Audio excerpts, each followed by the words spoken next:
Captain. We've reached the designated position for scanning the coded directive. Good. This is season 1? Yeah. Season 1. No, late season 1. Chekhov yet. No, McCoy's on this episode. Yeah, weird. Negotiations with the Klingon Empire are on the verge of breaking down. Starfleet Command anticipates a surprise attack. We are to proceed to Organia and take whatever steps are necessary to prevent the Klingons from using it as a base. Strategically sound. I just hands it off. Organia is the only Class M planet in the disputed area, ideally located for use by either side.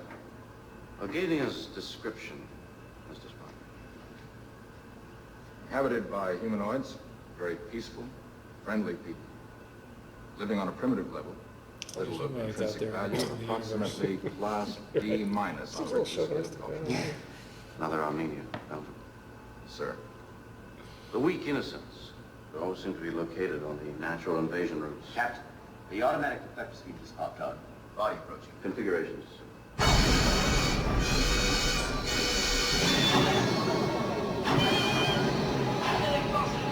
I don't know, it affected the moving while shaking. Yes. Lock on. Return fire. It's clever though. Yeah, it's good. It's just funny watching the whole line. A lot of the time movie shows it's funny because you have to remember it was on like a 4x3 television, so everything's tighter. Yeah. Okay, that was too close to that guy. And it's like, well, it's Damage because control. Reporting Right. first officer. it has to Captain, be framed. the other ship doesn't register. Only drifting debris. We got him. All hands. Maintain general alert. Hold battle stations. Damage report, Mr. Spock. Minor, Captain. We were most fortunate. Lost damage in decks 10 and 11. Minor buckling in the antimatter pods. Casualties are light. Maintain surveillance, Mr. Sulu. No contact, Captain. He blew up all right. Well, we've been anticipating an attack. I'd say what we've just experienced very nearly qualifies. Yes, it would seem to be an unfriendly act. Automatic all points relayed And, from Starfleet Command, Captain. Code Mr. one. Spock's in rare form this episode. Yes, he is. Well, there it is. War. We didn't want it, but we've got it. Curious how often you humans manage to obtain that which you do not want. War or not, we've still got a job to do. Denying Organia to the Klingons. The outbreak of hostilities, that might not be easy. Laying a course for Organia, Mr. Sulu. Aye, aye, sir. Negotiating with the Organians will be time-consuming, Captain.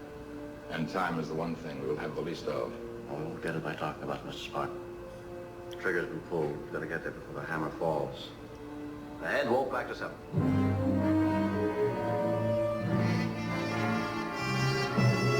Bring the stasis units in here and have them online.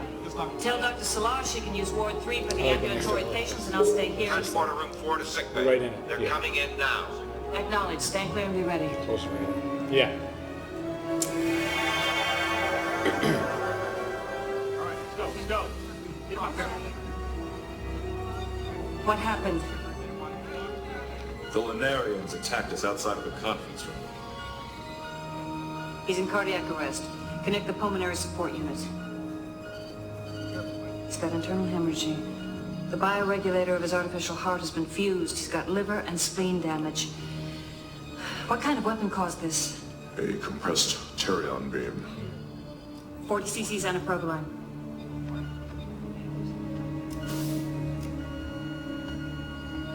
The activity in the isocortex is falling. Cortical stimulators. Hey, command, get out of here. Just like the medical guys, He's just hanging out. quit standing over my shoulder. You hear the director saying, His stand respiratory closer. system. Yeah, you can see The him on the isocortex side. is still falling. Prepare gorgeousness. Yes. The Q episode, by the way. Yes, it Did we is. haven't done Q? Right. Is he Q, like the letter, or like waiting? Like the letter. Just Q. He's like a recurring character. Is he like his alter ego in a way? Representative of... I guess. That's interesting. Like, part of, I suppose. He's like, yeah. This sequence is good with the white light. I thought it worked pretty well. Like, oh, is this the afterlife? And then, Of course. Welcome to the afterlife, Jean-Luc. You're dead.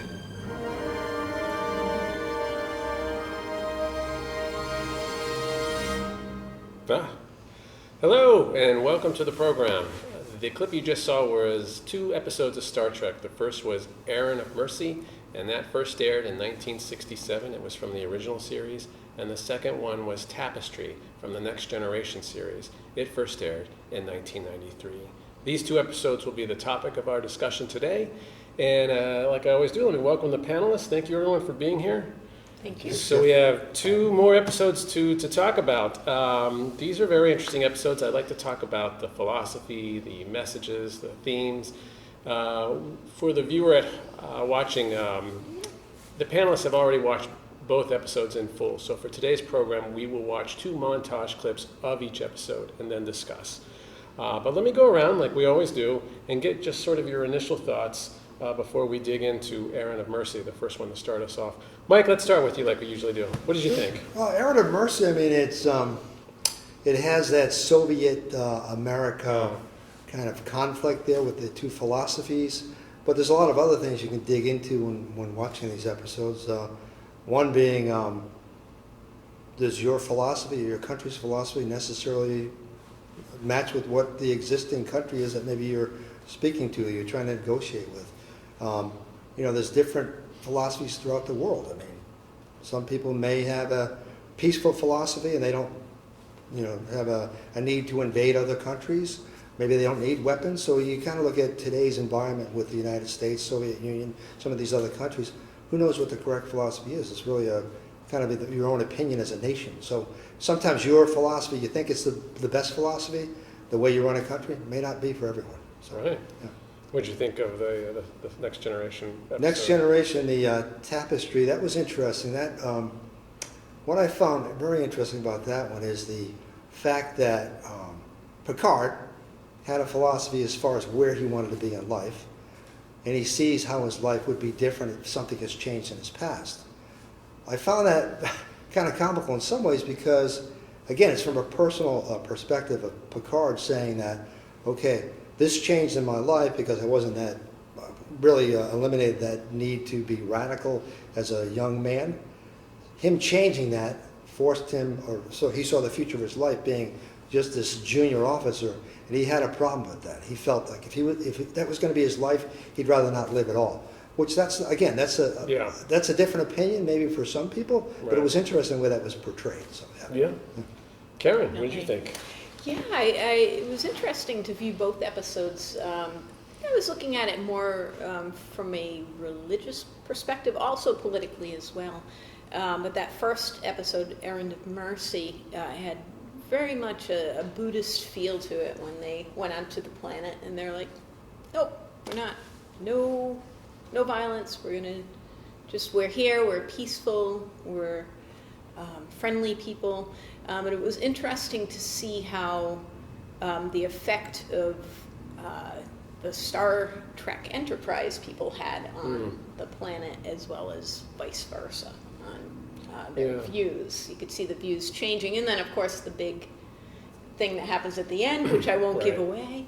And then also with the second episode with Tapestry, how that very much felt like sort of a thinking in Christianity, with the afterlife, the white light, and regrets and worrying about not getting into heaven, that kind of thing. So I had a little bit of that feel for me. I also was raised Catholic, so that might be. Right. And I'm a practicing Buddhist now, so maybe that's where that perspective comes from. But as always with these Star Trek episodes, they're really thought-provoking. I am a newbie. I haven't seen a lot of Star Trek, so it's always fun to view them with you guys and talk about it. Great. All right. Tim. Yeah, I would say echo a lot of what Mike and Karen already said about the first episode, Errand of Mercy, where there's definitely the Cold War, element to it, which, is very clear there. Yeah. But I think there's some interesting stuff, especially around, I think we would call that like imperializing or whatever, right? So bringing your message across, to all these other planets, countries, whatever, right? Because you believe you to be your version of the truth to be right. Yeah. And I think there's some interesting stuff there with Kirk wanting to provoke, right, to kind of snap this, culture out of this, like, in his mind, malaise of, like, they're just peaceful. They don't understand. They're going to be oppressed. We'll do something to make them enact action, Yeah. I think there's some interesting stuff there because you obviously are set up with knowing the Klingons are going to be the antagonists, right? They're going to be the bad guys. They're going to be provoking, Yep. Our Federation, good guys, right? And even just watching that early clip, I realized, right, they kind of set you up with that because the Federation destroyed a Klingon ship right away. So how good, right, are they? Is sort of some of the questions. How is each side, good or bad? And then with Tapestry, yeah, I think definitely the thread I found myself coming back to was the regrets and what you do with your life, and we'll get into it later, maybe some of that, like how that episode ends and how interesting that is to me. But him trying to make changes because he thought these were regrets, right? These are things that he regretted in his life and that he wanted to change them, and now he's given the opportunity to do so. And I think that was obviously an interesting thing to explore. So Great. Yeah, both episodes, I grew up with Star Trek, more of the original series than The Next Generation, although I did watch The Next Generation from time to time. Errand of Mercy, I'll have some things to talk about interfering with other cultures. And it might not be in the way you might think, because I have something to say about that. But I think that's kind of interesting. I definitely did see the Cold War aspect of it. I sometimes think of the proxy wars that went on in the 1950s and 60s between the Soviet Union and the United States, and there were always some country in between. Tapestry made me think about how sometimes even minor choices in our life, whether we know it or not at the time, send us along a different branch point. We go a different way, and we didn't know that was going to be a critical moment, but it turned out to be. So I think I'll have some things to say about that too. Both episodes, I also want to talk about this idea of beings that are far advanced than we are. You saw that in both episodes with the Organians and Q. And I brought a couple of little things I wanted to read, very, very short. But I thought this is really interesting and it gives us some perspective. But like I usually do, we're going to go into our first episode. We're going to watch Errand of Mercy, and I still have the VHS tape back in the day. And as I often do, I will read the little synopsis on the back. Let me pull out the glasses. I'm getting older here. And see what they have to say. Okay, Kirk and his crew come face to face with the Klingons, and both learn the meaning of war when beings from the planet Organia interfere. Errand of Mercy. Let's take a look.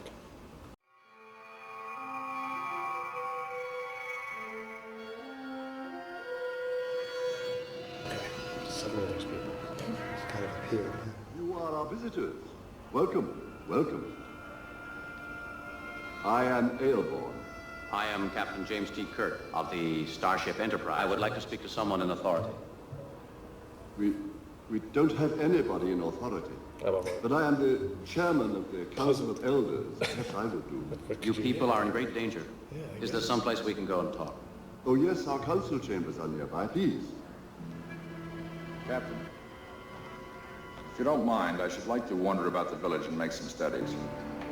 Gentlemen, my government has informed me that the Klingons are expected to move against your planet, with the objective of making it a base of operation against the Federation. My mission, frankly, is to keep them from doing it. What you're saying, Captain, is that we seem to have a choice between where are all these people coming from? dealing with you or No, sir. With the Federation, you have a choice. You have none with the Klingons. The Klingons are a military dictator. We offer you protection. Thank you for your altruistic offer, Captain. But we really do not need your protection. We are a simple people, Captain. We have nothing that anybody could want. We have this planet and its strategic location. We see that your concern is genuine. We are moved. But again, we assure you that we are in absolutely no danger. You keep insisting that there's no danger. I keep assuring you that there is. Would you mind telling me? Down. It is our way of So hot. That's the first thing that would be lost. If you will excuse us, Captain, we will discuss your kind offer.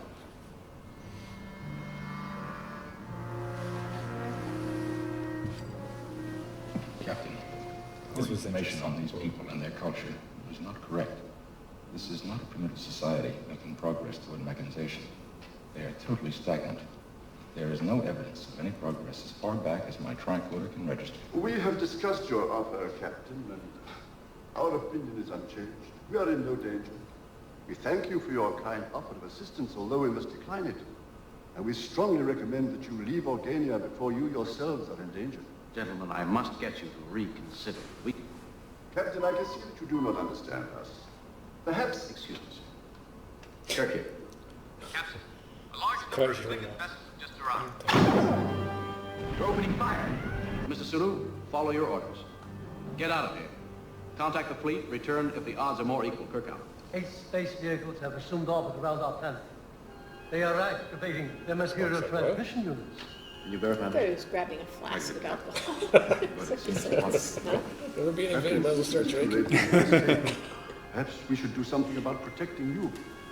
Captain's log, stardate 3201.7. Mr. Spock and I are trapped on the planet Organia. You, Captain, will pass as an Organian, and Mr. Spock presents a problem. He does not look like an Organian. A Vulcan trader, He looks perhaps. cool in that outfit. He's a great actor. He was on I am Poor, Battlestar Galactica. military governor of Organia. Is you know. A Vulcan. He was John, the guy who Take helped this man. the Klingons. Vulcans are members of the the Federation, maybe a the spy. Cylons. You are now Cylons, subjects yeah, of I the remember. Klingon Empire. You will find there are many rules and regulations. They will be posted. I shall need a representative from among you. Liaison between the forces of the occupation and the civil population. Smile, smile. You, Baronet. You're the man. From this day on, no public assemblages of more than 3 people. All publications to be cleared through this office. Neighborhood controls will be established. Well? He is what he claims to be, Commander. A Vulcanian merchant named Spock. All right, Vulcan, you may go. But you are an enemy alien.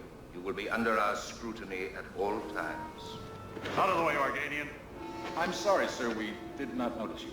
Next time, keep your eyes open or I'll shut them permanently. Captain, I strongly suggest we direct our energies toward the immediate problem, accomplishing our mission here.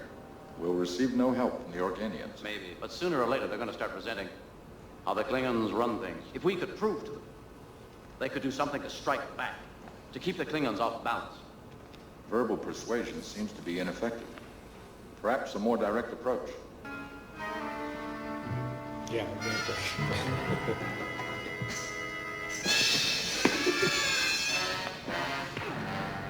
Sonic grenade. We have delayed action fuse. Good. 6, 5, 4, 3.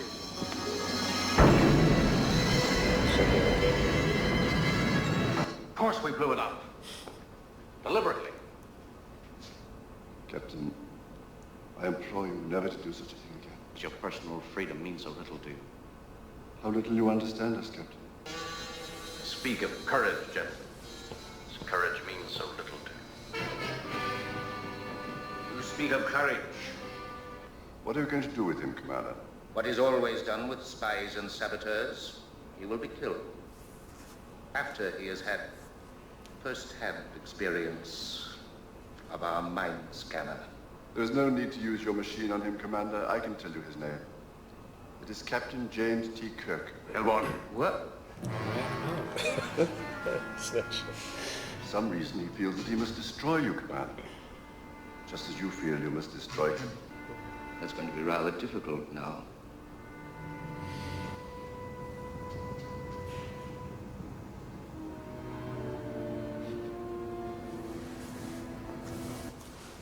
These Organians Do not seem to understand.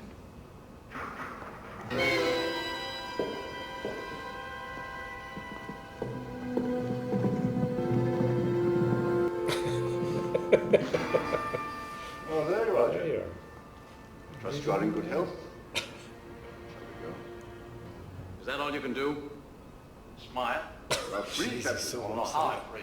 Why?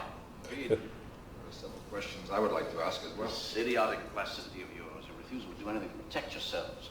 We have already answered that question. To us, violence is unthinkable. Gentlemen, I have no great love for you, the planet, your culture. Despite that, Mr. Spock and I are going to go out there and quite probably die. This was interesting, the way they shot this. Brave men. So foolish. Interesting, however. Of course, we cannot allow it. To stop them is very bad. What would you say the odds are on our getting out of here? Difficult to be precise, Captain. I should say approximately 7,824.7 to 1. Just stay where you are. If you will note. Come on, Spock! Hey! Right. Shoot! Shoot! Oh! Ah!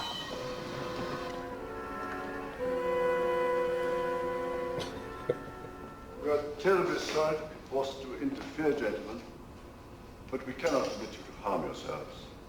What are you talking about? We have put a stop to your violence.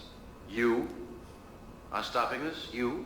All instruments of violence on this planet now radiate a temperature of 350 degrees. They are inoperative. My fleet. The same conditions exist on both the star fleets. There will be no battle. Churchill Enterprise, come in. Can't. I can't explain it. We were just closing in on a Klingon fleet when every control on our ship became too hot to handle. I'm going to put a stop to this insane war. What gives you the right? You can't interfere. We have legitimate grievances against the Klingons. They've invaded our territory, killed our citizens. They're openly aggressive. They've boasted. And they'll take over half the galaxy. And try to hem us in, cut off vital supplies, strangle our trade. We find interference in other people's affairs most disgusting. But you gentlemen have given us no choice. Even if you have some power that we don't understand, you have no right to dictate to our Federation or our Empire how to handle their interstellar relations. We have the right To wage war, Captain. To kill millions of innocent people. To destroy life on a planetary scale. That's what you're defending.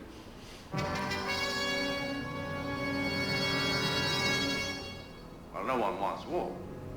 Eventually, we would. Oh, eventually you will have peace. But only after millions of people have died. We do not wish to seem inhospitable, but gentlemen, you must leave. Yes, please leave us. The mere presence of beings like yourselves is intensely painful to us. What do you mean, beings like yourselves? Millions of years ago, Captain, we were humanoid like yourselves. But we have developed beyond the need of physical bodies. That of us which you see is mere appearance. For your sake.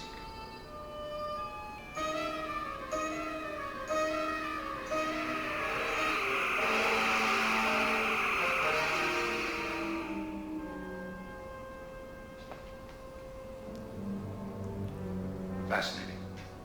Pure energy. Pure thought. Totally incorporeal. Not life as we know it at all. But what about this planet? The fields, the buildings, this citadel? Conventionalizations, I should say. Useless to the Organians. Created so that visitors, such as ourselves, could have conventional points of reference. I should say the Organians are as far above us on the evolutionary scale as we are above the amoeba. Environmental control. Department. We've been most restrained since we left Organia. I'm embarrassed. I was furious with the Organians for stopping a war I didn't want. We think of ourselves as the most powerful beings in the universe, it's unsettling to discover that we're wrong. We did, after all, beat the odds. Oh, no, Mr. Spock. We didn't beat the odds. We didn't have a chance. The Organians raided the game.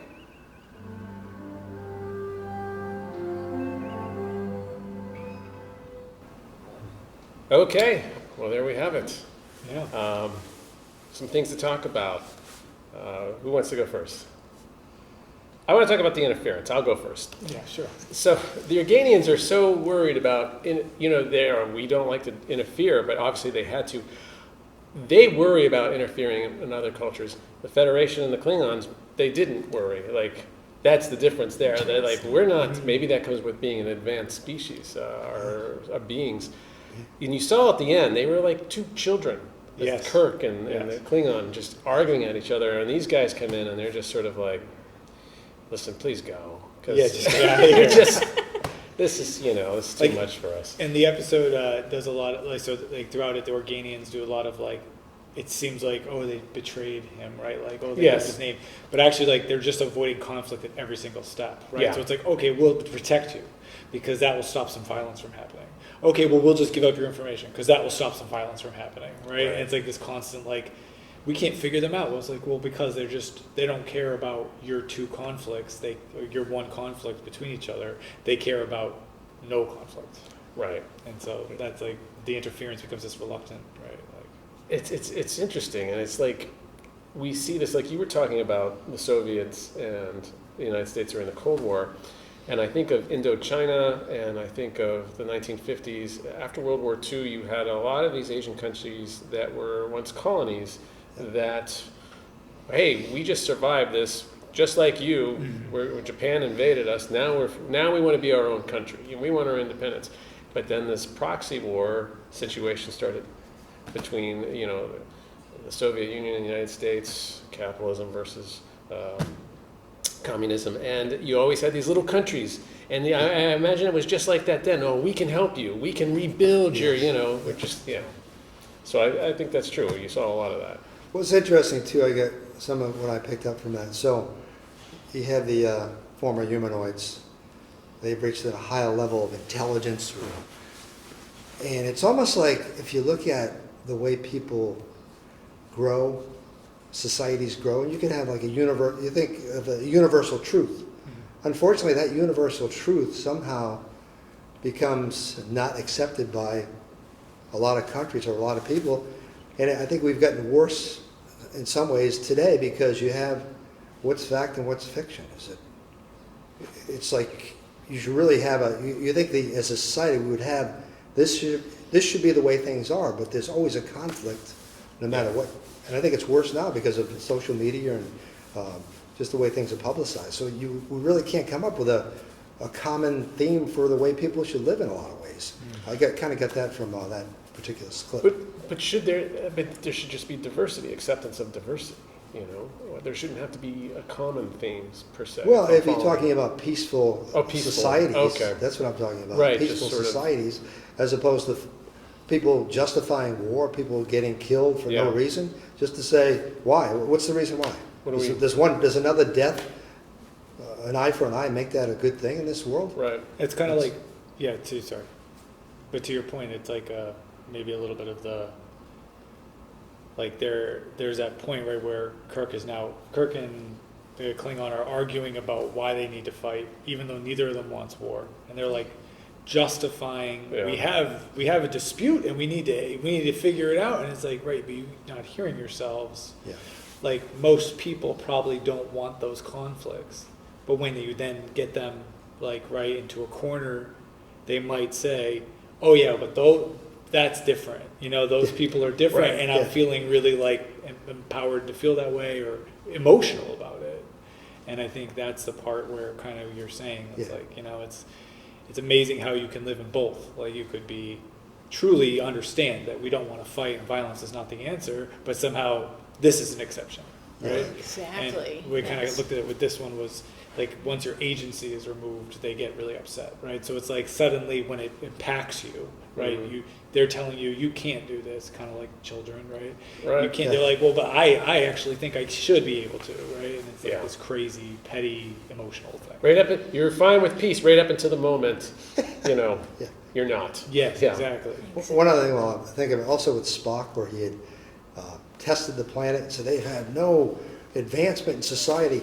Kind of reminds me of historically when we, I guess people from England invaded or explored in America, and they had the Indians. They're just savages, these people. We got to fix these people. Give them Christianity. So it's like, sometimes, a lot of times, your opinion as a society that your society is the best society. That's not always the case, and sometimes your advancements are not the advancements that other societies want. So. Right. Definitely the limitations of being a humanoid, for sure. Right, as humans, and our ability to, consciously think, and compared to maybe some thinking of animals, right? Like the way that consciousness, as we call it, even though we don't know really what animals have, but it just shows that where. Like you see how upset Kirk gets. It was one of the first scenes where he's like, "Oh, but I need what I need," and then seeing, of course, when the Klingons come in and everybody's like, "Yeah, no, this is the way it is. This is the way it is," and they're kind of missing the point in a way. And you see that with the well-advanced beings, but then you also see them be manipulative. Nope, we have to control you now because... Right. You couldn't play with your toys peacefully amongst yourselves. It's like a parent stepping in and saying, well...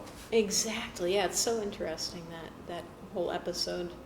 And yeah, it brings up a lot. The political stuff that you've all been talking about, and just culturally and religiously thinking of things in that way. I think about that a lot with religious conflict, where it's like, no, my God, this is the one, right God. Nope, it's this one. And then all of a sudden some light being just like disappears, and you're like, oh, that's a little different. Not that I've ever had that happen, but just saying. Yeah.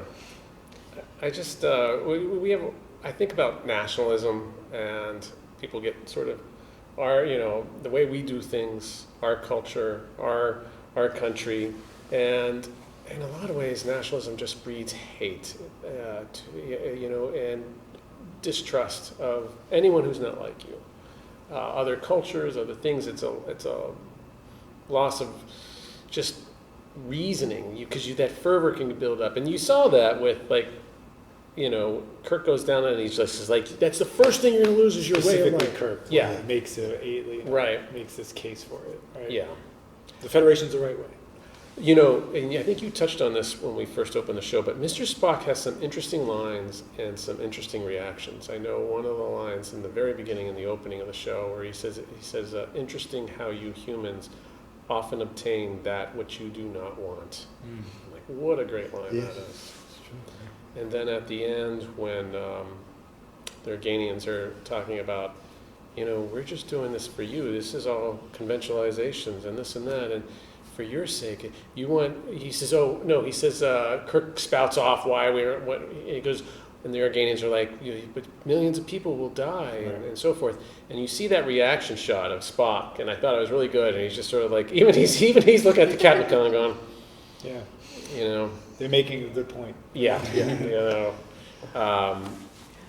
My daughter recently gave me a book that I read. It's called Crazy Like Us, and it kind of reminds me of when we go into other cultures and we don't take the time to understand them. Like Kirk beams down there and he's like, "Listen, we're gonna build schools," and they have no idea. It doesn't even when the guy tries to, I forget what the head guy's name is, but I don't know, when he tries to explain, he says, "Captain, I see you have trouble understanding us," and he's about to explain, and then he gets the call from the ship. Just stops listening and disrespects them in that way, right? Like, it's not important to him. But there's no effort to understand this culture.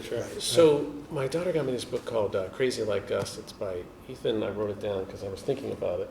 Ethan Waters, and it's more from a social work aspect of things. But he was talking about how so many times it's been shown where We go into other countries with good intentions, and it goes terribly wrong because we didn't take the time to understand their culture. We didn't do our homework to really just sort of immerse ourselves into what's going on there. And one of the examples was Sri Lanka.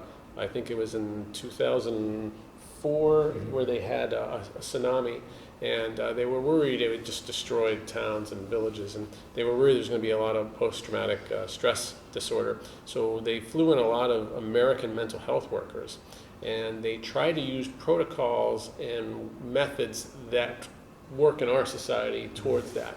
It didn't work at all there, and they actually made the situation worse because the Sri Lankans, if I'm pronouncing that right, they're a collective society, collectivists, where we're more individualistic, and it just didn't work. They didn't catch on, and there were many examples like that in this book. It just reminds me of where there's always this rush, like, you ever sit around casually talking with people in a conversation and then some other part of the world comes up, well, why do they just do it? Like, well, okay, that's just a very easy, simple, you didn't think this out, maybe something you heard on a soundbite, but you're not thinking this through. You're not, there's reasons other cultures developed in the way they did. And we have to be respectful of that. And so that kind of hit home with me on that. Yeah, I mean, you kind of shared that article with us, what you had written up. And the Japanese example was also a really good one because you had, if you want to go through that, I guess, first. So it's been a while since I read that chapter of the book. So the Japanese, American pharmaceutical company wanted to market a drug in Japan, was it for depression? Depression, yeah. Right. And they didn't take the time to understand the Japanese culture because in Japan it's felt... it's like a personal failing if you're depressed. Like it's a personal failing and reflects on your connections with people versus like the individualistic American kind of viewpoint, Western viewpoint that I need something to help fix me, right? Because your viewpoint is from yourself and not necessarily how you are tied to others. I thought that was very interesting. I guess kind of going with what you're saying there, it's like so. Some of that's cultural imperialism. You're I'm going to push this on other people, right? Because we must be right, because our culture is important. And it's great for us. It's going to be great for you. And they're very primitive, right? And this gets back to Britain and other cultures coming to America, indigenous people, that kind of stuff, right? Same kind of things, right? It's just this level of our way is the only right way, and you don't get it yet, but you will. Yeah, that's exactly right. Instead of understanding what you're kind of getting to, and something we started to learn now that we can, at least in good ways, share our information better. Not always, right? Sometimes it works against us, but when we can share, you can understand there's different viewpoints, there's different ways of thinking. Like you're okay, I was raised Catholic, but I now understand Buddhism enough that you actually follow that instead, right? It's like these you can take on everything and understand people better, and I think that's. I guess the point I'm trying to make is that's what this episode's sort of about, right? That I'm just going to assume I'm right. I'm going to bring my guns and my worship to you, right? Yeah. But actually, if you just sit back and learn a little bit, you'll understand that this might be a better way than what you're actually doing yourself, and that's hard to understand. That's hard to accept. And I think that's what Kirk is going. Definitely, it just brings up the point of how in any situation it's really important to have a beginner's mind. To actually view something as if even if you've known certain people or you've read things about a certain culture, just really going into it with, well, let me listen, let me see what they're about and how they're actually feeling about these things. Yeah. But it's funny how Kirk, I think he said, I'm a soldier and not a diplomat, because he's trying to get it. Well, maybe that's a problem if you're trying to in this situation. Probably needed a diplomat. But it's nice that he recognized his shortcomings. He did recognize that. Yes. Right? It was very big of him. He was embarrassed at the end. Yeah, exactly. Yeah. So he did, kind of e-crow or whatever. Right? Yeah. Like that. And he understood. William Shatner, I thought he was good in this role because he shows that he plays that part, and then at the end you could see him on the bridge, deep in thought about it. I've learned something here. But it's interesting. Like children, as you see the Klingons and Kirk arguing with each other. I think in our own lives, think about when you were younger and your viewpoints of the world and how much that has changed. wisdom hopefully comes with time, and you have to get a little bit older to understand things better, and then you kind of mellow out on some of the things that you used to be, you know. Yeah, some people do. You just hope that you keep learning. Yeah. Some people do. That's true. You know. They have wisdom. Yeah. I remember when I was like 18 and I was moving out and getting my own place. I remember my father tried to sit me down and he wanted to talk to me about different things. Before you get out there in the world, you know, blah, blah. And I'm like, I know everything. Yeah. Don't sit there and tell me. Listen to this old guy. And then like 4 years later, I was like 22. I was like back home for Thanksgiving or something. And then him and everybody was in the other room, and him and my dad and I had a quiet little moment. I could drink at that time, a glass of wine in the dining room, and he was just talking again about life, and I was listening to him. And I sat there, and a lot of things he was saying, it just made so much more sense. I was amazed at how much he had learned in 4 short years. Wow, this guy, what happened? He's brilliant now. You got wine. Yeah. That's so good. Yeah, so the other thing about the religious aspect of it is they almost had a Buddhist quality to it. Exactly.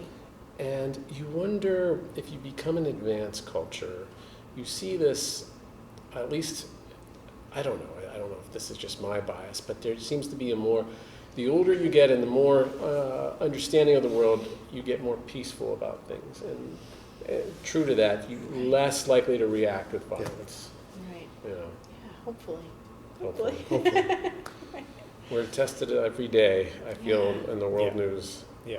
You know. I mean, it gets probably back to your point of nationalism. We cycle back there, right? It's a little bit of like, how do you view yourselves? What is the message you're sending to, right, your country or people? And you know, in this case, it was, hey, there's a war about to happen, and you need to go make sure this is our territory, right? And so he was executing on that. Right. Brash young man, Yeah. doing the thing he was told to do, and not necessarily seeing the bigger picture. Not seeing the bigger picture. Yeah. You know, like, we don't really need. What if we could avoid the war? No, I wasn't told that, right? I was told. I didn't I even need to. think of that. That's interesting Came because as there we're are talking. these It's like, commanders above them saying you got to go do that. He's following orders, though. Interesting. Yes. In a society, especially if you're in the military, you got to follow orders. So a lot of times that's in conflict, maybe with your personal feelings, but True.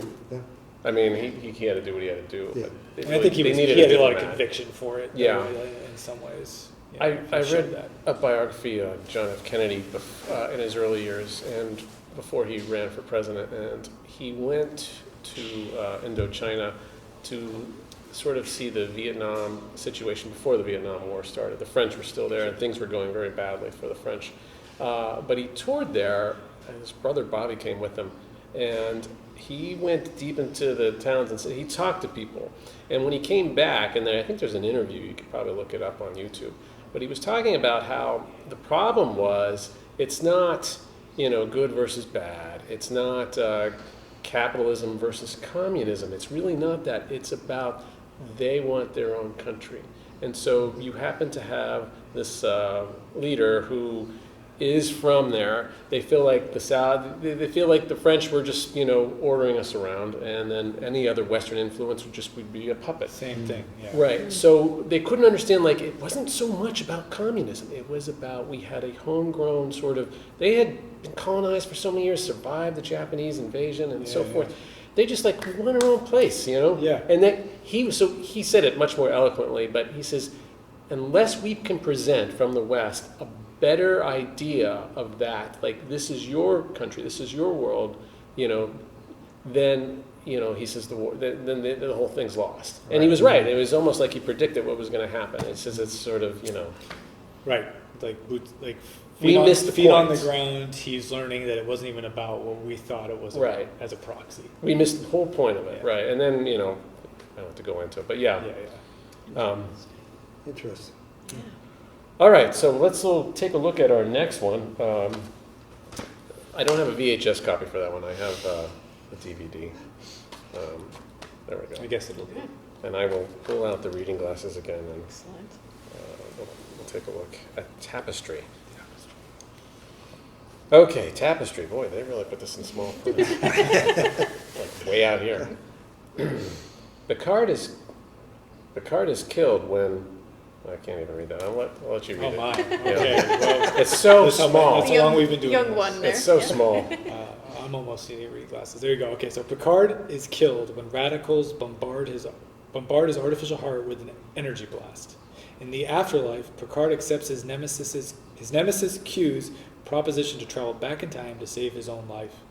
This trip through time offers a rare glimpse into Picard's personality, but will changing events in time change the man? There we go. Tapestry. Let's take a look. Now, you're sure you have no regrets or feelings of guilt about your former life? I mean, I can't have you whining and complaining through time. And my only regret is dying and finding you here. I was not the cause of your death. This was. Is that... Your artificial heart. You might have lived if you had a real one, instead of this unreliable piece of technology. By the way, how did you lose yours anyway? Mistake. Is that a regret I hear? I regret many things from those days. Really? He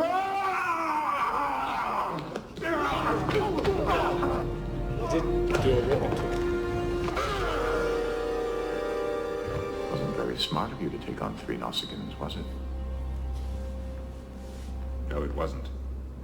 I started that fight with those Nausicaans. I started it because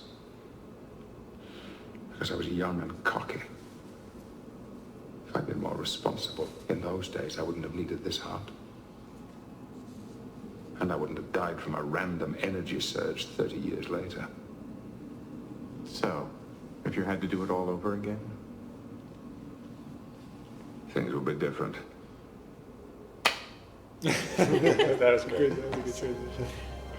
I like how Q smiles behind him, too. I didn't even see that. Bravo, bravo. Nicely done. She was a good character. Colton as well. Yes. Boy, she must have hit you pretty hard. Of course, she deserved it. Slow down there, Johnny. Are you okay? Yes, I'm fine. Look, I'm gonna get something to eat and head over to the casino at Bonestell. You coming? I'll catch up with you there. Come on, Marty. I bet he's got another date. That's it, isn't it? You are incorrigible. Attention on deck, Ensign Picard.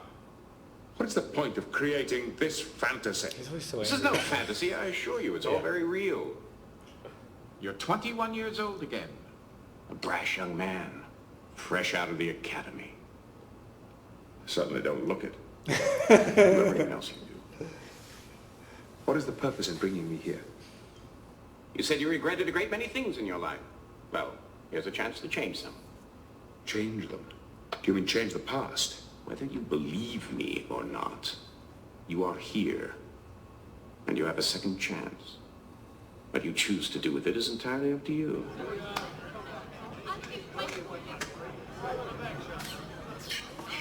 He's winning. Of course.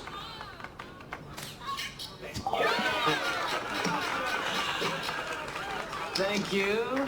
Thank you all. Thank you. Human.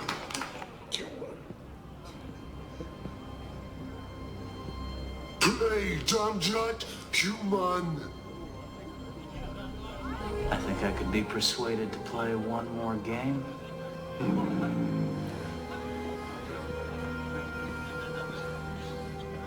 Connie, don't play.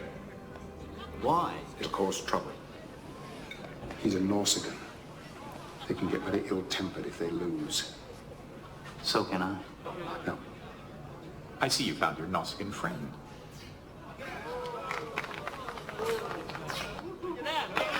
Ensign Zweller seems to be doing well. He's going to lose. The Nausicaan is cheating. History repeats itself. Connie will figure it out later tonight. And then he'll want revenge. And will you help your best friend avenge this injustice? I did last time.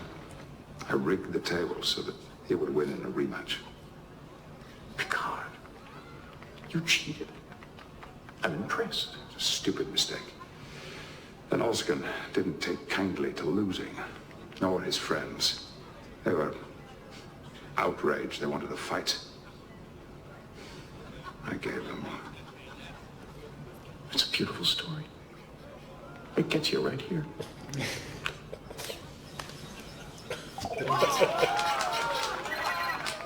Come and play, Tom Shot. I've played a lot of Dom Jot, a lot of places, and I've never seen the balls roll that well for anyone. So he was cheating. I've got to get even. Got it. What did you have in mind? Well, we can do to him what he did to us. Cheat. Only this time we rigged the table, so his device will backfire on him. Corey, that won't solve anything. All it'll do is provoke him. And provoking a Nausicaa is not a good idea. I can handle him. What if he's not alone? What if he brings some of his Nausicaan friends with him? Well, then I guess that's when I'm going to have to depend on my friends to help me out. Corey, there's got to be a better way to handle this. When did you start backing away from a good fight?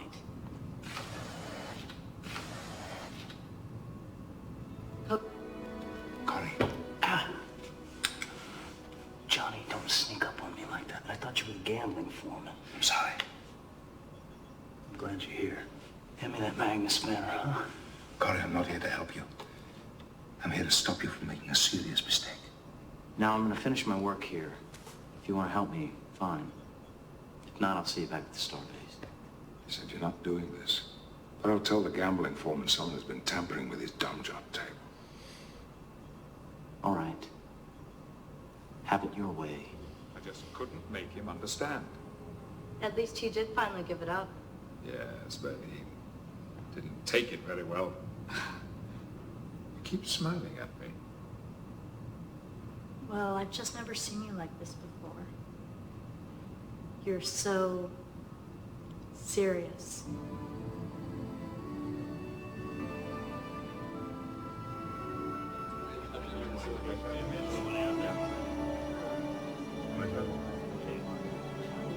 Well, here's to the class of 27.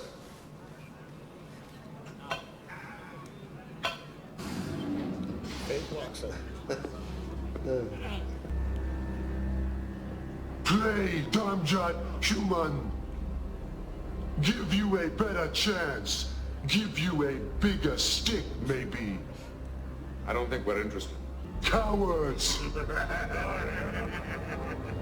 What did you say? Coward! Like all Starfleet, you... Why don't we find out? Hey, don't be a fool, Colin. Look, there are plenty of other people to play dumb jot with. Now just go about your business. Maybe I play with her. Give her a good time. I feel like that's stuff almost like that. It's almost in the head. It's like watching. I feel like that. Maybe that's why he's so angry. I'm sorry, Corey. The stuntman. I was like, who's that? Yeah, probably was. Yeah. I don't know who you are anymore. But you're not my friend.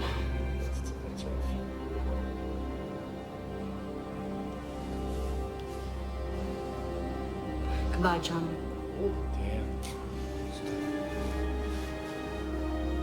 Congratulations, mon capitaine. You did it. Can I help you? Can I help you, Mr. Picard? Mr. Wolf. Is something wrong? Mr. Wolf, what is my rank and position? You are Lieutenant Junior Grade, Assistant Astrophysics Officer. This is great. Excuse me, am I interrupting? No, not at all. Have a seat. Difficult HR conversation. About my future on the Enterprise. How would you evaluate me as an officer? Well, They're like, your performance records have always been good. You're thorough, dedicated. Steady, reliable, punctual. You see, I feel that I would like to move beyond astrophysics. That's pretty good. Not bad. Something that might Nice try even for lead it. to command. Frankly, Lieutenant, I don't think that's realistic. If you want to get ahead, you have to take chances. Stand out in a crowd. Get noticed. Senior officers, please report to the captain's ready room. Acknowledged. Well, like Harry. Oh, that's not me. Yeah. I get the blue shirt on. I'm just a loser. Exactly. All right, Q, that's enough. You've made your point. I gave you something most mortals never experience. A second chance at life. The Jean-Luc Picard you wanted to be, the one who did not fight the Nausicaan, had quite a different career from the one you remember. That Picard never had a brush with death, never came face to face with his own mortality, never realized how fragile life is or how important each moment must be. So his life never came into focus. You're right, Q. You gave me the chance to change, and I took the opportunity. But I admit now, it was a mistake. Are you asking me for something, Jean-Luc? Give me a chance to put things back the way they were before. Before you died in sickbay. Is that what you want? I would rather die as the man I was than live the life I just saw. That's a little rough. Man. Coward, like all Starfleet. What did you say? I said, you are a coward. That's what I thought you said.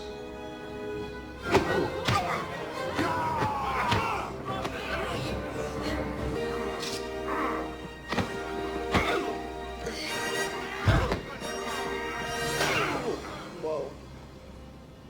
That's smart.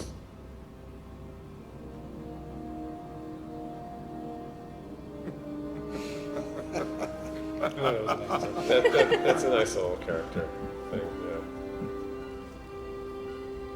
His vital signs are stable. Captain.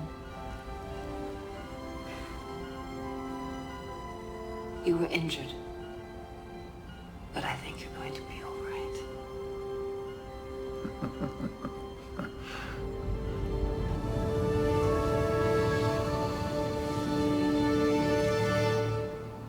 Well, there you go.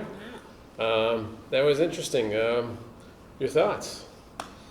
I'll go for it. Yeah, I mean, a couple of things I picked up from that. I think one, I think you need to learn from your mistakes, and that's going to help you adjust your life. You mature better if you kind of learn. You make a mistake, learn from it. You don't need to eliminate that mistake because it's already passed. You can't go past it. Yeah. In reality, you can't go back in time. You need to just take whatever happened. Everybody has regrets. Learn from those mistakes, and hopefully you're a better person for it. The other thing I kind of picked up from Picard's situation where, you know, I think he realized in the end that any mistakes he did make made him the person he wanted to be. Yeah. I'm not saying he's better or worse, but it made him to what he is. So that's another thing to pick up. Whatever you do in life, you're going to have pitfalls, you're going to have successes, but everything that happens in life, hopefully, in the end, you get where you want to be. And that was a good theme there. So. And I would just elaborate on that because I felt similarly. He accepted those things. Like, I think that was a big one for me. At the end, we didn't have it in the clip. That's important. But in the end, when he's talking to Riker, and Riker's like, man, I wish I could have met that kid version of you. Yeah. And he's like, actually, another time that happened to me before. Yeah. And it's very clear like he's accepted that version of himself, and you are talking to that version of him. Right? Like, and Riker just like, right, it's like, it's funny. They're telling old stories. But it's like that part, and so I guess throughout the show, like Picard always talks about that heart thing as a regret. Mm-hmm. Right? Is, I should have never had that happen. So then you get the episode about how it did happen. Okay. And now then you get the end where it's like he's actually accepted that thing, and I think that's it. So he's himself. It puts you where you want to be. It must, but also you must accept all those things. Yes. And right or wrong, good or bad. Like, I think that's something that spoke to me personally in that story. It's like, oh wow, like, things happen in your life, and it's best to accept them so you can be the person you want to be, right? And carry them with you instead of it being this like burden or something you're ashamed of. Yeah. Yes. Definitely. And I love the symbolism too of the heart, the fact that it's his heart. Oh, that's true. Look at that. That's really interesting. That's it's so interesting too with the in the throws him the fake heart. Yeah, I'm just like, wow, there's something in there For about sure. this episode, because it is, like y'all said, so much about regret. Is regret something, like something you've done before and you regret it so much that you become this person who is like they showed in that clip with it's kind of like the sitting at the HR table, like, well, you're on time and and there's like nothing exciting or remotely any part of his personality in how they were describing him. So just being able to, look back on your life and be like, yeah, that I would have done that different, but as, you guys said, to learn something from it, that is huge. Sure. Instead of being like, nope, I don't have any regrets in my life. Everything I did was what when folks say that, I'm kind of like, I don't know, maybe you haven't actually thought deeper about some of the things. Yeah. It doesn't mean to beat yourself up to the point where you're, you can't even get up. Right. But just having a good, healthy dose of knowing yourself, I think is good. Yeah, and I think, we're all sort of guilty, I'm sure, of this from time to time, and I know some more than others where, if I could just go back in time, I would have done this. I should have done this, shoulda, woulda, coulda. And I think, if you did go back and say you, like he did, and you fixed it, now there's going to be some whole new set of things that later in older life, that new life, that you'll have regrets on. Now I wish you could just drive yourself crazy with this. But I think some people, they cannot let go of shoulda, woulda, coulda, and I think it haunts a lot of people.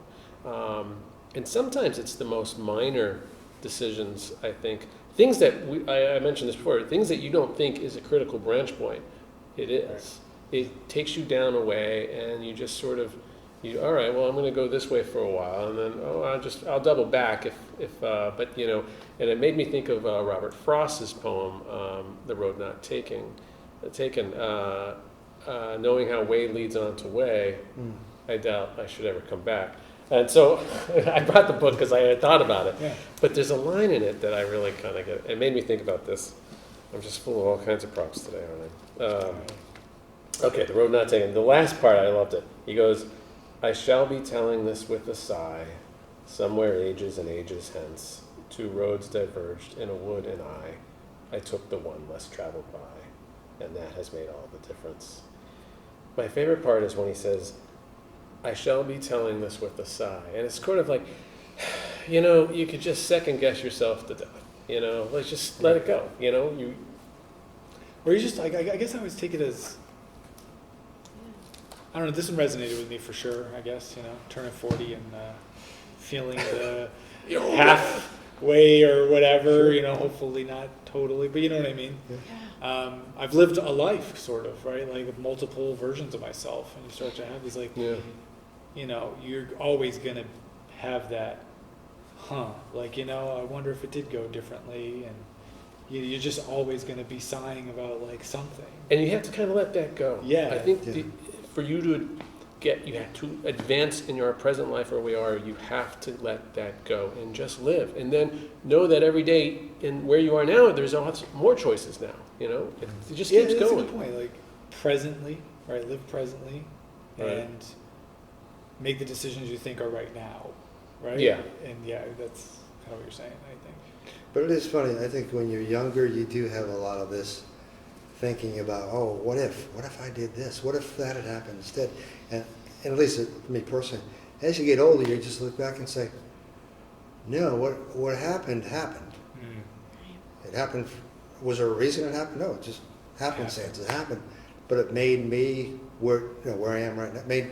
Made me have the life I have now, which fortunately it's a life I enjoy. Mm-hmm. I'm happy where I am. Not everybody has that, but you cannot go back. You can just learn from your experiences, and hopefully you get where you want to go personally. Everybody's personal journey doesn't necessarily get where mine is or yours is or Karen's or Jeff's, but in the end, if you're happy, that's what matters. So if you constantly make that your aim, Right, exactly. I think so. It has like a Christmas Carol or It's a Wonderful Life kind of feel to it, the way you kind of Yeah, like, all right, well.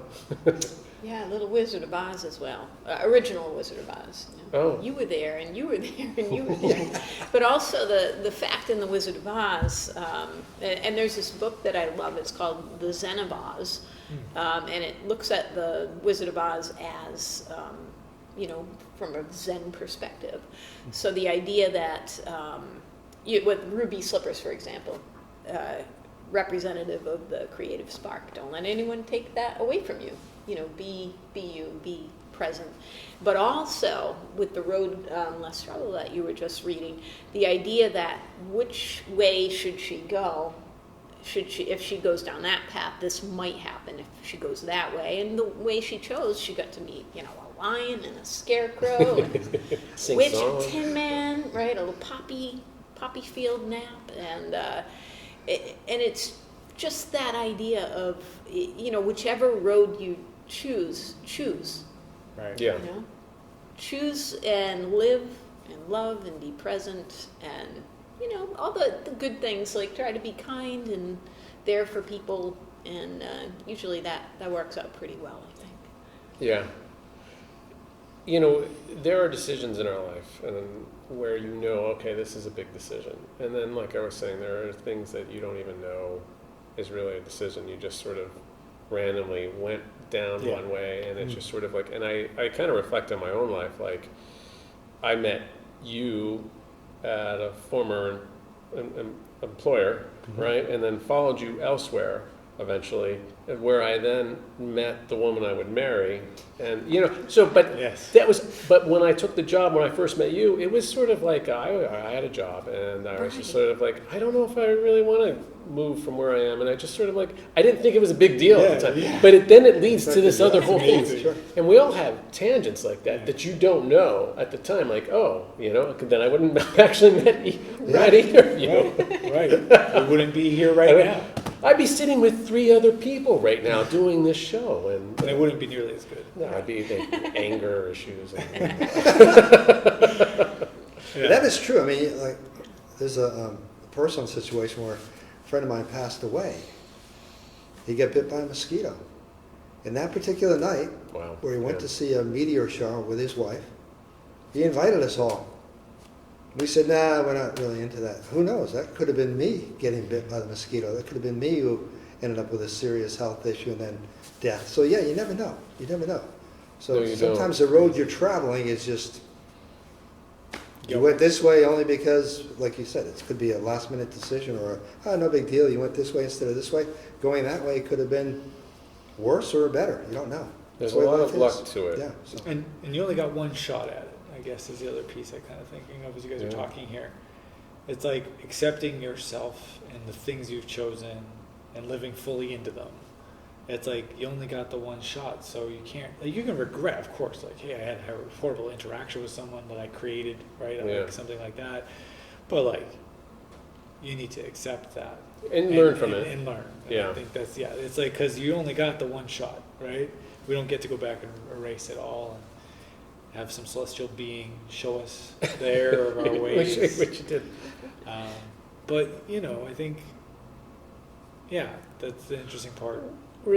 Yeah, we definitely have to. There's a Michael Caine. He said in an interview once. He said, I go through life and I'm meeting all these people that are living their life as if it's some sort of rehearsal. And he says, I feel like I want to shake them and say, this is the show. You got your costume on. Right. And I'm like, that really kind of resonated with me, But also, I think, over the course of your life, no matter what age you are, you come to situations where you have a fork in the road. Do I take this way? So that's happening daily, weekly, yearly, where any decision you make can affect where your life goes. So you don't know. You just don't know. Don't know. And you can only go by the information you have at the time or a feeling. Yeah. But I think if you have kind of some of the things you guys were talking about, if you go with sort of a loving kindness approach to things, that might bring some of the joy that to yourself and others, versus if you're not sort of having that mindset. Sure. Separate topic on the 2 episodes, all right, trying to create a bridge. So I don't know how where this will go, right? But it's more like, so there's this interesting thing happening where he's like regretting this violence that happens to him, and he wants it to kind of be gone. Like, oh, if this didn't happen, I wouldn't have this bad heart, and all these things wouldn't happen to me. And so he stops that violence on himself, right? But it hurts everybody around him. It's an interesting aspect. And then in the other episode, it's like the thing of like, well, these people are telling us they're nonviolent, but we want to enact this violence. We want to create this sense of urgency, right? That they should feel, but it's actually on others, right? So the like imperializing, right? Like, okay, we're going to show them our culture's better, and this is going to cause millions, whatever. Millions will die because of this war, but it's on others, and that's the wrong, right? And in this episode, it's like, it's still violent, but it's right because he's accepting a sacrifice. Like, it's interesting. It's a kind of, subconsciously, they kind of connect, I guess, in that way. That is interesting. One of the things I wanted to talk about, and to sort of bridge both episodes, is this idea of beings that are far more evolved and far more advanced than we are. We saw that with the Organians, and Q is some sort of very advanced, I don't know, interdimensional, we don't really know, but he's kind of mischievous. I like the Organian ones. They're a little nicer, but Q's a little mischievous. Yeah. But it does give you, I was thinking about this, and I've read things about this. There was the SETI program where we would search for extraterrestrial intelligence with the radio astronomy, and they search the skies looking for some sort of signal. I think if it's a signal that comes in prime numbers, because nothing in natural phenomena can produce prime numbers, but we haven't found anything yet, and it kind of makes us wonder, like, well, why are we alone? Where are these advanced species, our advanced beings? But some have speculated. Well, Carl Sagan says, well, it's a big cosmos. Yeah, I was going to say we're only just getting started, right? But some of the reading I've intaked is they have found us, and they want nothing to do with us. We're sort of like a nature preserve, set aside our part of the galaxy because we're much too wild for. So that's kind of an interesting aspect of it. And I thought, that's that makes you think about things. Any thoughts on that? Well, now you got me thinking of Star Trek, which is, I guess, what this show's about. But, yes, but they do that too, right? They'll say like, "Oh, this planet's not a whatever, right? What do they call it? Prime directive stuff, right? Where they say, we can't go down there. They're not ready. They're not ready, right? Yeah. But I guess aside, jokingly here, right? But why are the Organians? They were fine going there. Why was that okay? I'm not sure I understand. Anyway, but that's, they kind of they don't fit the bill for like the people you interact with. But anyway, yes, I think like there's a level of that would make some sense to me based on how like those views of ourselves, right? That like violent streak and tribalism we still have, right? And I was reading how maybe they're not using radio astronomy because maybe we're just too dumb right now to hear there is a message out there, but unless you reach a certain sophistication or intelligence, you're not going to hear or see or know the message. And so that could be part of it. And there's been, Andrian wrote in her book, Possible Worlds, Cosmos, that you can make a really large telescope out of the sun, just the way it refracts, am I saying that? Refracts light. And they were saying we had the technology to do this now, where then we can see other planets in other solar systems, not just as dots, but mountains, and if there's real water and so if that's possible, then maybe somewhere else in the galaxy, some other civilization has that and is watching us. Of course, they're watching us from the past because the light takes time to travel there. But Sagan speculated on such things. He says, maybe they are watching us and wondering if, yet again, we go another year without destroying ourselves. Yeah. So we're just not there yet. It's interesting, too, because I think the limitation of the human mind and consciousness it plays a lot into it. So these things could be there and around. But we have, similar to how we've talked about these episodes, like looking at things culturally, like, oh, we're trying, they're trying to tell them you need to do it this way, right? So the limitation of our mind, thinking that what we're studying in the process of how we're studying something is the correct way or is the only thing there, that's the big limitation. Like, how do you open that up so that you would actually see all that? Because we are looking at things in a certain way. That's fair. Yeah, that's interesting.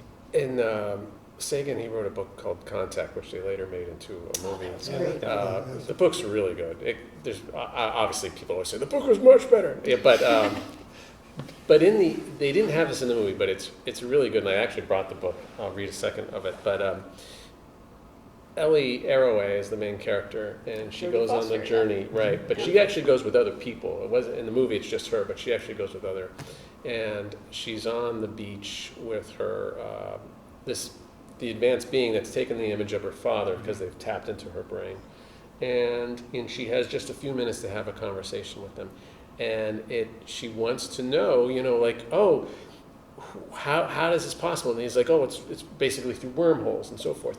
And she's like, did you build it? And he says, no, we didn't build it. They were a collection of different species. They're not just one. And we found it. These are actually, even the people who know how to work them say, we found it. They were ancient. So there's an actual other intelligence that's far older. And so she calls them the caretakers. And she says, well, she has to go. And she's, just give us something to go on. How, tell me about this. And so he tells her to look into pi, which is 3 point. Yeah. And he says, I think that you'll find, this didn't come out in the movies, but I think you'll find what you're looking for there. And it's really thinking about these two episodes and these advanced beings, maybe the possibilities there, but this is what he said in the book, and I just wanted to read it. So she says to the caretaker who's taken the image of her father, she says, I want to know about your myths, your religions, what fills you with awe. So he tells her to, look into pi. So she goes back, when she gets back to Earth and all this stuff happens, she has a computer program, run pi, as far as it could possibly go. And as we all know, there's no end to pi. And this is what it says. The computer is doing the work, and it alerts her to a message. There's an anomaly. The anomaly showed up most starkly in base 11 arithmetic, where it could be written out entirely as zeros and ones. Hiding in the alternative patterns of digits deep inside the transcendental number was a perfect circle. The universe was made on purpose, the circle said. In whatever galaxy you happen to find yourself, you take the circumference of a circle, divide it by its diameter, measure closely enough, and uncover a miracle, another circle, drawn kilometers downstream of the decimal point. There would be richer messages further in. It doesn't matter what you look like or what you're made of or where you come from. As long as you live in the universe and have a modest talent for mathematics, sooner or later you will find it. In the fabric of space, in the nature of matter, as in a great work of art, there is, written small, the artist's signature. So that's really deep. And I think about these advanced beings in both these episodes, and and Sagan was agnostic, by the way. So that's kind of interesting that he wrote that. But that's talked about a lot. Like, if we're going to communicate with advanced beings or extraterrestrials, or if there is advanced, it's probably going to be a language of mathematics, because that's universal. The same applies here as it'll apply elsewhere. Yeah, and I think, kind of to Karen's point, it's like, how are we using it? Because my immediate thought there was sort of, kind of the binary was a good example. It's like, what if we are we're like math, here's how it works, but actually it's just like a foundational, we're just thinking physics is complicated, but actually that's foundational to something else, right? And that's where you got me thinking of that. Yeah. So it's like an interesting.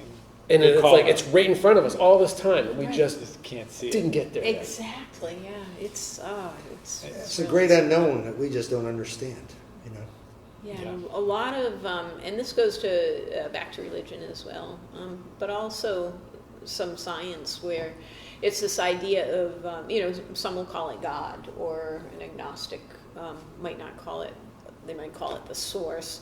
But this idea of this, it gets called the creative intelligence of the universe, like whatever, and things that really points to that with the circles. It's all pointing back to, but with our minds we try to explain what it is. We need to have an explanation, I think, a lot. So whether that ends up becoming a religious explanation or mathematical explanation, or there it is, we've got it there.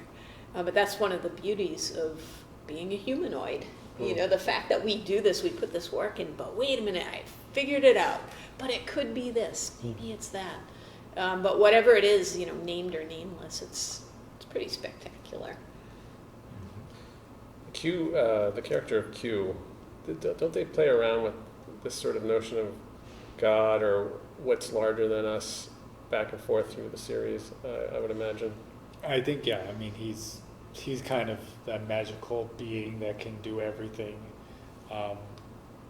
He in the very early episodes, he takes them to see the Borg, which are very far away, right? They're from, now we're getting into Star Trek lore, but they're far away. They're in another part of the galaxy, right? And it's like he just drops them in to see them just for a second, so that they can understand what's coming their way, right, to Earth, what's attacking, like the Federation. And so they're playing around with a lot of how omniscient, omnipresent is he, and there's multitude, there's more than just him, and that's a collective kind of, but they're all connected in a way that's not. It's very similar to the It's a great character to explore these large ideas. Yes, for sure. Exactly. Well, we are about out of time. So as always, thank you guys for being on the program. Thank you, Jeff. Thank you. Thank you. Thank you for watching, and cheers.